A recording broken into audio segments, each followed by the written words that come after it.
ষষ্ঠ শ্রেণীর প্রিয় শিক্ষার্থীবৃন্দ, আশা করি সবাই ভালো আছো। দেখো, অনুশীলনী 2.2 এর 5 নম্বর অঙ্কটা।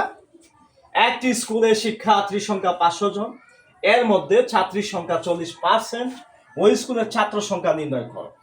তাহলে তুমি সমাধান করতে গেলে ছাত্রী সংখ্যা 40% মানে হচ্ছে 100 জন শিক্ষার্থীর মধ্যে ছাত্রী হচ্ছে 40 জন।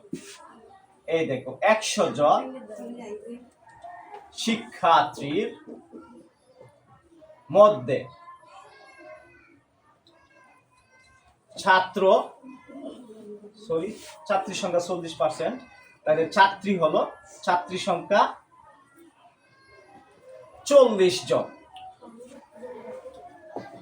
একজন শিক্ষার্থীর মধ্যে ছাত্রী সংখ্যা আর কম, তাহলে 100 ভাগের 40 জন। সুতরাং আমার টোটাল শিক্ষার্থী সংখ্যা কত? 500 জন।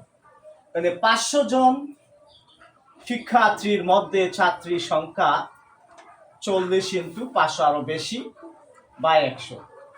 100 কে 100, 5 100 500, তাহলে 4 5 20, 200 জন। তাহলে 500 জন শিক্ষার্থীর মধ্যে ছাত্রী হচ্ছে 200 জন। কিন্তু তোমার অঙ্কে চেয়েছে ওই স্কুলে ছাত্র সংখ্যা কত।